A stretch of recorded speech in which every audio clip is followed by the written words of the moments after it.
In the latest plot of the first Jasmine, Mo Xiu Yao discovers that what Ye Li saw at Lishan Academy was not real monkeys, but stone monkeys.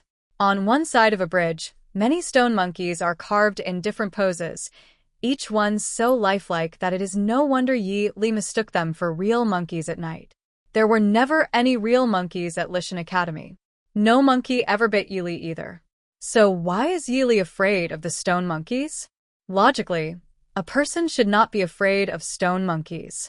No matter how lifelike the carvings are, they cannot move. Even a 3-year-old child would not be frightened by them. Ye Li is not truly afraid of the stone monkeys. What she fears is the other side of the bridge where those stone monkeys stand. On the other side of that bridge lies the thing Ye Li fears most. The preview has already revealed the answer. That day, Mo Xiu Yao wanted to cross the bridge and see what was on the other side, but a sudden heavy rain stopped him. The next day, he still went there. And there, he saw the thing Ye Li feared most. Mo Xiu Yao saw a memorial tablet, one engraved with the words, Ye Li's tomb. He also saw 47 graves.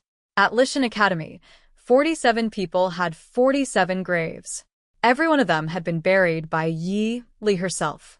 She had even dug a grave for herself and lain inside it to test whether it fit. She had already prepared herself to die. Heaven spared her life, but that also made her the one who suffered the most. The dead no longer know anything, but the living are forced to bear everything. Ye Li buried 47 people who were like family to her. The once vast Lishan Academy was left with only her. The liveliness and noise were gone. All that remained was a silence, as still as death. Burying 47 lives with her own hands was too painful. Ye Li could not endure it. On the other side of the stone monkey bridge lies Ye Li's most painful memory. She does not want to remember it, and she does not want to go there again. She imagines that her teacher, senior brothers, and junior sisters are all still alive. She refuses to cross the stone monkey bridge. Every time Ye Li reaches that bridge, her body stops her from moving forward. She imagines that the stone monkeys are real monkeys and that real monkeys will bite her. But no monkey ever bit her. Each time she recalls those painful memories, she bites herself. It is just like when eunuch Xuanxi exposed her lie and said that the people of Lishan Academy were not harvesting rice at all, and that there was not even any rice field there. Ye Li was in so much pain that she bit her own arm. As long as she does not go to the other side of the stone monkey bridge, and as long as she does not see those 47 graves, Ye Li can keep deceiving herself. She can continue imagining that everyone is still alive. She can keep living happily inside that illusion. The monkey used in the street performance last time was deliberately released by someone. Why did that person release the monkey? Why not earlier or later, but precisely when Ye Li was nearby? Did that person know something? What was their purpose? Did the person who released the monkey know about the tragedy at Lishan Academy? That possibility seems small. Lishan Academy was heavily guarded. Even birds could hardly enter, so outsiders were unlikely to know the truth inside. That person may have released the monkey simply because they knew Ye Li was afraid of monkeys. Perhaps Ye Li once said in the prince's residence that she was afraid of monkeys, and that person learned about it, then deliberately used a monkey to frighten her. But who was that person? Was it only to scare Ye Li, or was there another intention? At this point in the story, many people have already exited the stage, and Mo Jing Li is the most likely suspect. Could he have wanted Ye Li to fear the prince's residence and stop wanting to live there, giving him a chance to take advantage of her vulnerability? The recent episodes of the first Jasmine have been so heartbreaking that they leave viewers almost unable to explain what they feel.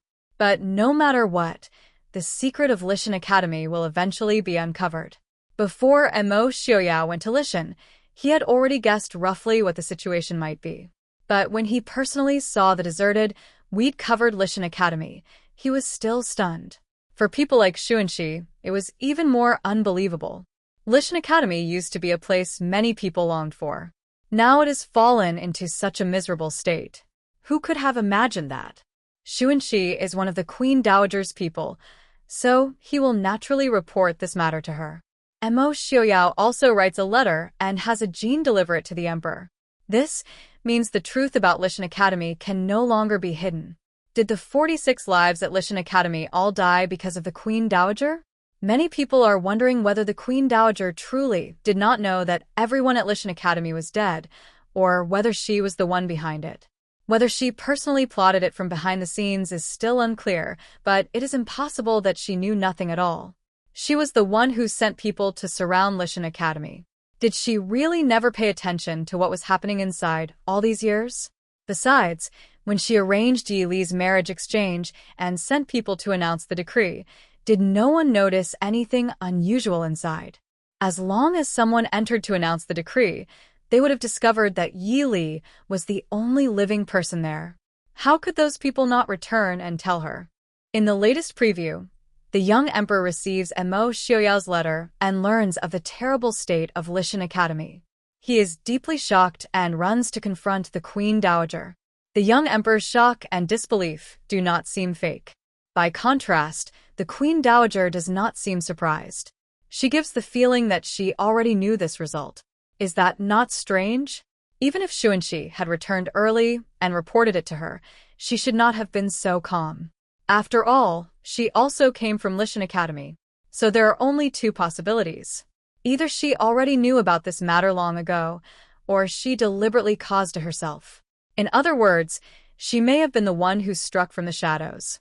Including Ye Li, Lishan Academy had 47 lives. In the end, only Ye Li survived.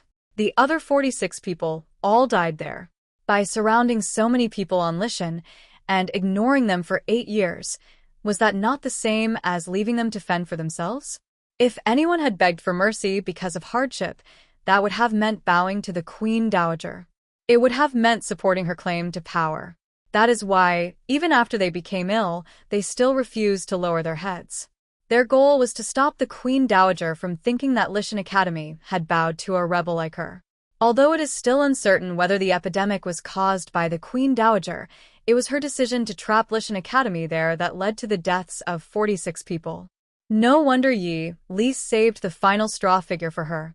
Since the Queen Dowager already knew there were no survivors on Lishan, why did she speak first and issue the order on behalf of the young emperor when she learned that Mo Xiu Yao had requested permission to go there? She was probably retreating in order to advance, or looking for a way out for herself while diverting everyone's attention. After all, Lishan Academy would eventually be unsealed. Rather than resist it, she might as well turn it into a favor. That way, when the truth came out later, people would be less likely to suspect that she was responsible. Now that Mu Yongho has been removed, Qin Zheng, who had always stayed by her side, has also left. Meanwhile, Mo Xiu Yao has stood up again and gained the young emperor's trust. The Queen Dowager can no longer use force directly. She can only think of other methods.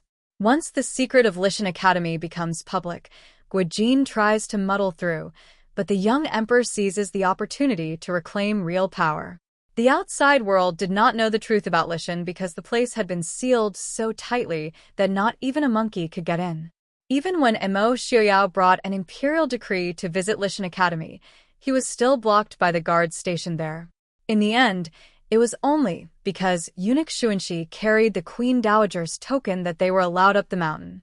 Back then, even Li Feibai had to sneak in by climbing walls and moving across the terrain like a martial artist. He was injured just to enter and leave. How could anyone else possibly go in at will? So it can be said that for 8 years, news from Lishan Academy never leaked out. If anyone had ever gone up Lishan, someone would definitely have tried to inquire about what happened there. After all, dozens of families were waiting for news of their loved ones. The news that only Princess Consort Ding survived at Lishan Academy would have spread quickly. But why did 46 perfectly healthy people all die? The Queen Dowager even pretended to be confused and sent an inspector to investigate the matter. No matter why the mountain was sealed back then, she was indeed the one who trapped those people inside. Regardless of whether Guijin knew that everyone at Lishan Academy had died, and regardless of whether she personally caused it, she bears great responsibility for this matter. Even if everyone died from illness, and even if they chose death over submission, unlike Guijin, who bowed and surrendered, None of this would have happened if she had not tried to seize imperial power back then. If Headmaster Su had not led the resistance, Lishan Academy would not have suffered this fate. So, in this matter, the Queen Dowager has no moral ground to stand on. Aside from Headmaster Su, dozens of families are still waiting for their relatives to return. Now that they know their children, husbands, and even fathers died in such a way, will they simply let it go? No wonder Guijin knew about the tragic state of Lishan, yet did not dare reveal it to the public. She feared provoking public anger. Once that happened, everyone would condemn her. Her act of pretending to be confused and sending an inspector to Lishan is nothing more than an attempt to blur the facts and muddle through. But now, Lishan does not only have Ye Li, who lives inside an illusion. It also has Mo Xiu Yao, who stands firmly by her side. Most importantly, behind Mo Xiu Yao stands the young emperor. The current emperor wants to reclaim real power. He no longer wants to be a puppet in the Queen Dowager's hands. To achieve that, he can only join forces with Mo Xiu Yao. In court, the ministers all submit their advice. With public anger surging because of this incident, why should the Queen Dowager not go with the tide and return power to His Majesty? Judging from the young emperor's expression, he probably played no small part behind the scenes. He has long wanted to break free from the Queen Dowager's control, but her power was too strong, and he could not shake her. Now that the matter of Lishan Academy has been exposed, it is undoubtedly the best opportunity for him. How could he possibly fail to seize it? This time, whether Guijin wants to give up power or not is no longer entirely up to her. This is not merely about 46 lives. It is also about the symbol of an upright scholarly faction. Lishan Academy represents the people as well. It remains unclear whether Guijin still has another move prepared. It always feels like she will not hand over power so easily. Otherwise, back then, she would not have gone so far as to surround Lishan Academy in the first place.